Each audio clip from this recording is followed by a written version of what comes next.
Yo, what's up guys? Welcome back to another video. This is a reaction to This Is Crazy. Here's what happens if someone invades the US. I don't know if this is going to be based on things in the past. I don't think anyone's tried to invade the US in the past. So I guess this is just based off, I don't know, things to do with the military and the US's location and these things and what would play out if this did happen.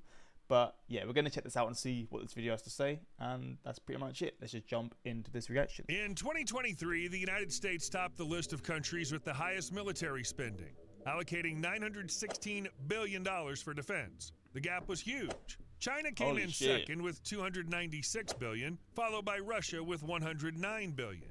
But even without the gap, the amount is huge. Just to give you an idea, there are 15 countries on this list, and if you add up the spending of 14 of them, you get about $1 trillion. Not much more than what the U.S. alone spent on its own.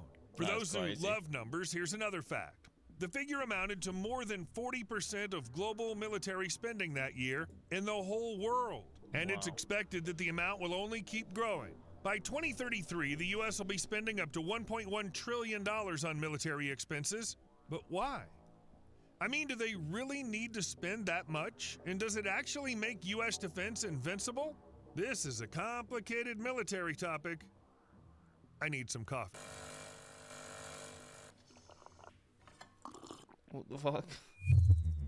An unobtrusive reminder to hit the like button if it slips your mind. And a big thanks to those who in the country managed to invade the American capital. The British occupation, although brief, did happen.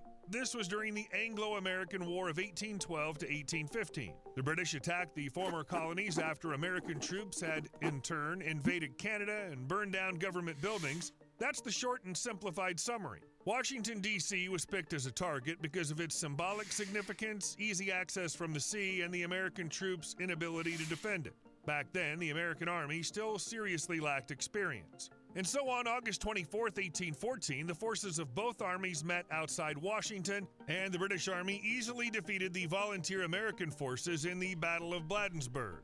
President Madison and Secretary of State James Monroe almost got captured. Afterward, the British troops set fire to the Capitol, the White House, the Library of Congress, and other government buildings. The next morning, British soldiers were looking for ammo and other supplies to burn, but after an accident with powder barrels killed 30 soldiers, the British decided to leave Washington. The occupation lasted exactly 2 days, but it still had a huge impact because the enemy literally took over the U.S. Capitol and the president's family had to be urgently evacuated. Even though this was the only instance since the War of Independence when a foreign power did something like that, cases of intrusion into the country's territory did happen. For example, this happened during the Mexican War, but the occupation was short. The sea's territory was small, and it's pretty hard to call it a full-scale invasion. So it turns out that for over 200 years, the U.S. hasn't fought with another country on its territory. Are there reasons for that? Oh, definitely. But first, let's think about possible attack scenarios. Okay. So you don't have to be a great strategist to understand it's best to attack where a country is least defended. If we look at the USA, what do we see? The country's surrounded by oceans on two sides, so we need to choose the right coast to attack. To do that, hold on, I have a list. Here it is. This is what the list of the 10 states with the highest defense spending in the 2022 fiscal year looked like. It's clear that Virginia, Texas, and California are at the top in terms of defense, but it's also worth noting that 7 out of the 10 states on this list are located on the east coast of the country. Moreover, if you look at the map of the USA and how the military bases are located, you can also notice that a lot of them are concentrated on the East Coast, as if it would be more logical to choose the West Coast. A little weak spot here. If you can say weak spot, I mean, probably not a weak spot, but you know what I mean. For an attack? Some experts discussing geopolitics online suggest that an invasion could be launched from the Gulf of Mexico to cut the country off from a significant portion of its oil supplies. However, there are 2 major caveats to consider.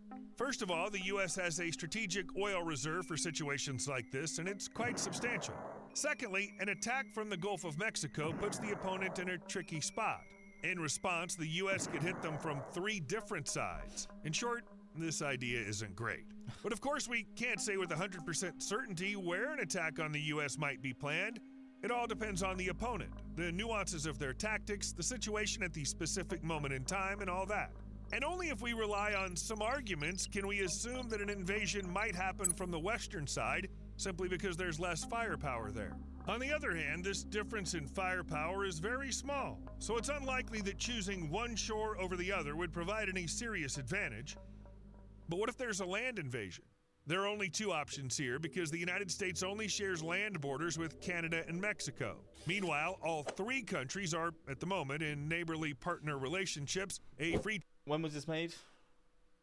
5 months ago. I mean, they're still probably all good. They're not going to allow invasions, right? But they're definitely teetering a little bit. You know, the relationship's a little bit ropey. Let's just say that. Trade agreement has been signed, and they all gain from the partnership. And not only from it, the U.S. and Canada have long been partners in defense and national security, plus mutual trade and investment between Canada and the U.S. support millions of jobs. To break such relationships, there has to be a really strong reason. And to be honest, I can't think of one. In short, the scenario where an invasion starts from Mexico or Canada is unlikely, at least under the current circumstances. Also, the military strength of Mexico and Canada falls short compared to that of the U.S. Plus, when countries are next to each other, they can quickly launch a counterstrike, and the U.S. definitely has the means to retaliate. No one would start a conflict with a clearly more powerful foe. But let's assume, just assume, that something happened. Okay. I don't know, a strange virus made everyone super aggressive and made them attack the neighboring country. Because there's a vast desert in the southwest United States, invaders from the south will have to move either to California or Texas. Yep, you remember right. These are two states with the most personnel, and they're the ones focused on the defense industry. Not the best spot for an attack. What about the north and Canada? Well, the invaders will have to cross the Great Lakes to get to the major cities, or at least they'll need to force a few serious rivers. In most areas along the U.S.-Canada border, potential invaders will find plenty of stunning national parks. It's really very beautiful there, but from a military value perspective, the territory, well, it's pretty much pointless. Canada has that kind of beauty too. Plus, in the event of an invasion, all those national parks would likely be filled with military personnel ready to defend. From this perspective, the terrain of the southern border, which is the border with Mexico, is more fitting for military operations. There aren't huge parks with forests and lakes, but there's the largest military base of the U.S. Army right in Texas, and launching an attack on the country in a spot like that would be extremely challenging. Looks like any land attack options are a no-go. So we'll have to think about attacking from the ocean on the west coast. But it's not so easy here either. I mean, this option is better than going overland and heading straight for a military base, but it's way easier to say, we're attacking the west coast of the U.S., than to actually do it.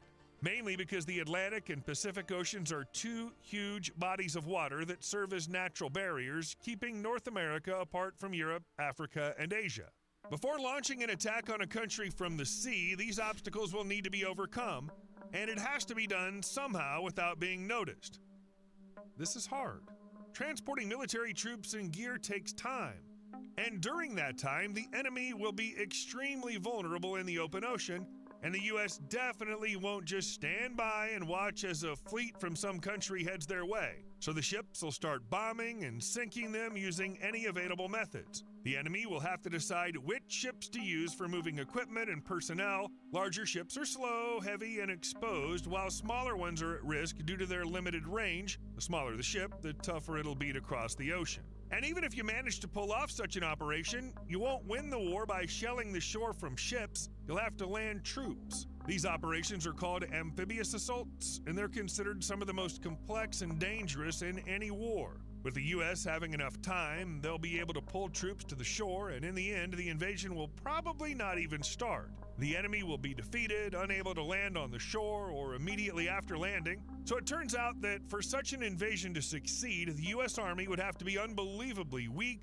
while the enemy's army would have to be unbelievably strong. A scenario that's as far from Yeah, it's not going to happen. reality as you can get. A good example of what a landing on the shore looks like is the landing of American, British, and Canadian troops in Normandy during World War II. This landing is the largest amphibious invasion in human history, and it was only successful because the enemy was misled. If the German command had known the exact date and location of the landing, all subsequent events would have unfolded quite differently. And even though basically the Allied forces only had to cross the English Channel, such an operation still took several years of preparation and a a ton of strategic maneuvers, although it only took about 24 to 36 hours to actually cross the channel. Now imagine you have to cross an entire ocean, and the ways to track the enemy have changed a lot since World War II. Regardless of the size of the forces or their weapons, all of this needs to be delivered across a vast, unprotected stretch of ocean. Well, or by air. But in any case, the naval and air power of the U.S. can wipe out any opponent long before they reach the coast. Some experts even say that all the fleets in the world don't have enough aircraft carriers and amphibious assault ships to break through the U.S. Navy. There won't be enough fighter jets to gain air superiority either. So maybe the two oceans on either side of the U.S. are the main reason why no one has invaded the country for 2 centuries. The U.S. is just too far away to get troops there. In any case, pulling this off quickly and without being noticed so that the U.S. troops can't get ready for the landing isn't going to happen. But the country has done everything it can to make something like this just plain impossible. First off, we should thank the military satellites, which are specifically made for gathering intelligence, navigation, and military communication. As of December 2018, there were 320 known military or dual-use satellites in the sky, half of them belonging to the U.S., and the rest are split between Russia, China, and India. But these are very, very rough figures. Due to the high level of secrecy surrounding satellites, it's almost impossible to estimate how many exactly are in orbit. A satellite was first used for military-related purposes. It was a photo reconnaissance mission. The U.S. was the pioneer in this field, starting to work with military satellites back in the 1950s. For a while, the country even wanted to equip them with weapons to attack targets on the ground, but then they dropped that initiative. Today, satellites can track the movements of enemy forces, gather data, and send it to the relevant agency, and satellites work all the time. With such a level of aerial surveillance, sneaking up on the U.S. is just impossible. No way. Unless you dig a tunnel under the ocean. Ooh. Military satellites don't just track enemy troop movements. There's also the Defense Support Program, and its satellites detect missile launches or spacecraft, even nuclear explosions, all using sensors that pick up infrared radiation. So even a sudden airstrike with missiles is off the table. But technologies for early detection exist not only in space. For example, there's a system called Relocatable Over-the-Horizon Radar. It's designed to provide wide-ranging surveillance of both aircraft and ships. This system covers a wedge-shaped area of 64 degrees at a distance of 575 to 1,865 miles. Originally, the system was meant for tracking the movement of ships and planes over the Pacific Ocean during the Cold War. This way, they could coordinate fleet movements well ahead of a fight. How? To put it simply, the system uses atmospheric disturbances to spot incoming threats. Right now, the enemy will also have to deal with the U.S. Navy's 11 nuclear-powered fleet carriers, which will spot the invasion long before it comes to landing on the shore. But there's one more thing that definitely needs to be mentioned in connection with U.S. defense, and that's nuclear weapons. Let's consider a really extreme case where countries suddenly decide that the planet is no longer useful to them, and it's time to use nuclear exactly. No one's going to win from this yet, are they? Weapons. The U.S. has about 7,700 nuclear warheads in total, including 1,950 warheads ready for deployment via intercontinental ballistic missiles, submarines, and planes, as well as thousands of others that are in storage or awaiting dismantlement. The closest country in terms of nuclear military power is Russia. They have a bit more warheads, around 8,500, but only 1,800 of them are operational. For comparison, China has about 250 nuclear warheads, a bit less than France, which has 300, and a bit more than the UK, which France has more than China. What the fuck? Has 225. At the same time, a nuclear war with any country that has a decent capability is mutual assured destruction. This is not a metaphor or an exaggeration. It's a specific existing term. It refers to the doctrine from the Cold War, according to which the use of weapons of mass destruction by both sides would lead to the complete destruction of both sides. Within this doctrine, it's impossible and pointless to suddenly strike the opponent with a massive nuclear strike. Everyone will just die. There will be no winner. So no country really has a decent incentive to nuke the U.S. It would just lead to mutual destruction. By the way, that's one hell of a strong deterrent. And no, taking out all American nuclear weapons beforehand won't work either. If you believe the experts, it's practically impossible to eliminate the U.S. nuclear arsenal because it's based on a triad of land, air, and sea delivery systems. In short, you'll have to deactivate weapons from several types and at several locations all at once. For example, ballistic missiles launched from submarines are considered the most effective element of the U.S. nuclear deterrent since some of them are always out at sea. Ground-based missiles are also hard to eliminate since they're in fortified silos deep inside the country. You have to be really lucky as a saboteur to get in there. So it looks like for attacking the U.S. with nuclear weapons, the enemy needs to create their own missile defense system. No modern technology can pull that off. Well, all's clear when it comes to nuclear weapons. If they're used, there's only one scenario. Let's picture some kind of military miracle. Enemy forces cross the ocean without anyone noticing, then they manage to land smoothly on the west coast of the U.S. What a stroke of luck! What's next? Well, specialists and just people with good imagination believe that the country is going to be safe thanks to its geography. There's so many factors, aren't there? Like, you can't just talk about military or location. There's so many different factors that just make it impossible to invade the country. Because of geography that the U.S. is never likely to be successfully captured by any foreign power. Look at the map. The continental part of the USA is huge. I mean, it's just gigantic. No matter which side the enemy invades the country from, they'll find the same huge variety of landscapes: forests, swamps, mountains, deserts, river systems, canyons. Different landscapes mean different conditions for fighting. To fight effectively, special training and sometimes equipment are needed for each landscape, not to mention the logistics of moving troops through these forests, swamps, mountains. Well, you get it. Depending on the area, different types of forces need to be used, and the invader will have to quickly adapt on the ground. At the same time, the American military in the same area will already be prepared for everything. And imagine what it's like to advance through open areas like deserts and plains. For American aviation, the enemy is like a target at a shooting range. Military analyst Dylan Lerke suggests that the combined military potential of the rest of the world would be insufficient to even get a foothold on the continental United States. Wow. And That's the key word here is crazy. Get a foothold, because it's not enough to successfully land in someone else's country. You need to advance troops inland, capture, and then also hold territories. In this territory, there are not only civilian facilities, but also military bases. According to their own public estimates, the U.S. has 598 military facilities in 40 countries, as well as 4,461 bases within the states. This is a list of the countries where U.S. military bases and facilities are located.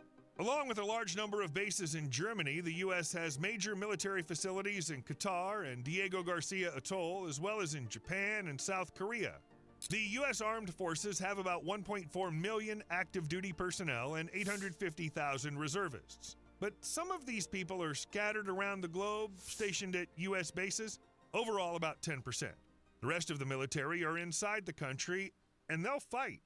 Moreover, many of these soldiers have real... And it's not just the military that will fight as well, it's the people as well. I mean, I don't know what percentage of Americans can use a gun, but I assume it's probably 50% can use a gun of adults, maybe probably more, realistically. Like, they know how to use a gun, they're competent with a gun. And obviously the US is a very patriotic country. Like, people are going to be...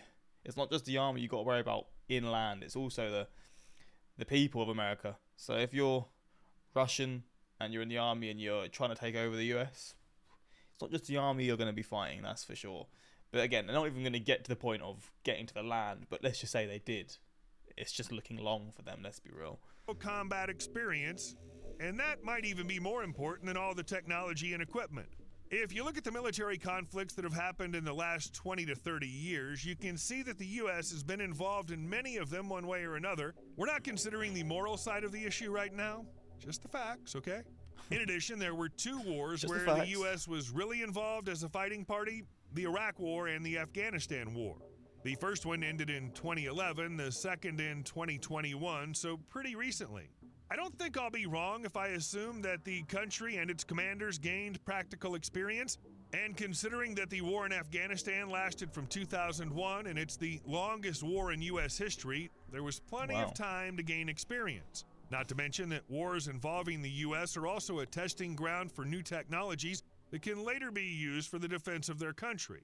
Yeah. And don't forget about the civilian population in the States, people who also have guns. guns that these people know how to use. You can often see a quote on the internet that's attributed to Isoroku Yamamoto, the commander-in-chief of the combined fleet of the Japanese Empire during World War II. Here's the quote. "You cannot invade mainland United States. There would be a rifle behind every blade of grass." In fact, there are no records that the commander-in-chief of the Japanese fleet ever said these words. However, this quote describes the situation in the U.S. pretty accurately. A new study published in the journal Injury Prevention on July 25, 2024, showed that of all gun owners, 78.8% own their firearms for protection, 58.1% of gun owners carried their weapon outside their home in the past 12 months, 72% of gun owners named protection as the major reason for owning a gun, while 91% said it was the major or minor reason. And it's not exactly a new thing from recent years. Since 1972, the percentage of American households that own at least one firearm has stayed pretty stable, ranging from 37 to 47%. In 2023, around 42% of U.S. households had at least one firearm. In fact, more than 175 countries around the world allow their citizens to own firearms, but the USA is in first place by a huge margin. Next are the Falkland Islands, Yemen, and New Caledonia. But they have That's mad. 3 times. New Caledonia? Is that a country? Where is New Caledonia? Is that in the Pacific Islands? Wait, no, I do know it's a country. I don't know why I said that. Is that a country? New Caledonia. Melanesian. Wait, let's just see on the maps. Because why do Pacific Islanders have... It is. Well, it's near... Yeah, it's like in between Australia and, like, Fiji. Why is there people holding... Like, loads of people with guns in New Caledonia? A random place for gun holders there. Fewer guns per capita. Well, I'm not making any bold statements, but we can assume that in the event of a potential invasion, ordinary Americans won't just sit on their hands, especially since many actually know how to shoot. Yeah. New nuclear missile. In June 2024, the U.S. Air Force conducted a test launch of the Minuteman III They're making more nukes, man. Stop, please. Intercontinental ballistic missiles to provide confidence in the lethality and effectiveness of the nation's nuclear deterrent. To showcase their power, the military also released video footage and photos of the missile, which, let's be honest, are seriously impressive. The rocket launched on Tuesday, June 4th at 12:56 a.m. local time from Vandenberg Space Force Base, located north of Santa Barbara along the coast of Central California. An intercontinental ballistic missile standing 60 feet tall had a warhead that flew about 4,200 miles and landed near a remote military base in the Marshall Islands, deep in the central part of the Pacific Ocean. The truth is, there wasn't an actual nuclear charge in the missile. They were testing a non-nuclear bomb after all. The U.S. Air Force claims that this test is not the result of current world events, noting that over 300 similar tests have been conducted in the past. They don't mean that the world is on the brink of World War III. On the contrary, they emphasize once again... This video, again, it's not outdated, but it's just... A lot's happened in the last few months. Again, that it won't happen. About 400 intercontinental ballistic missiles, Minuteman III, are currently stationed at Air Force bases in Colorado, Montana, Nebraska, North Dakota, and Wyoming, where they've been on combat duty for more than 50 years. Damn. Microwave weapon against drones. The U.S. Navy plans to test its first powerful microwave weapon aboard a naval vessel as early as 2026. The experimental weapon, known as the Meteor Project, will emit beams of intense electromagnetic energy to disable the electronics of drones. This will help avoid wasting ammo on shooting down such tech. Luckily, something like energy can't run out, unlike bullets, for example, and each shot is relatively cheap, in theory. Microwave weapons are part of the U.S. military's interest in directed energy systems. This is a new type of weapon that can hit targets without solid projectiles. Along with microwaves, this includes things like lasers, sound waves, and even particle beams.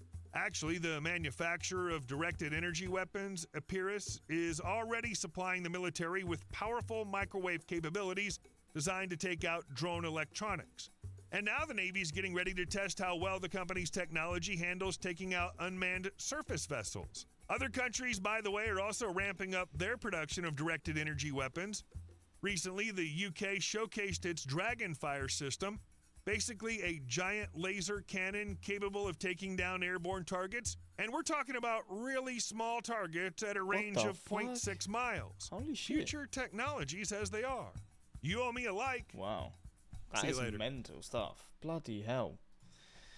The military world is changing, man. It's constantly evolving, that's for sure. Damn, man. It's crazy.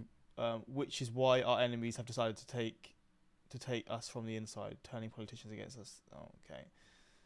Invasion from inside is already here. The money being spent isn't to make us invincible, it's to make our Congress and Senate very wealthy. So we can't be invaded unless we hold the door open ourselves. There you go.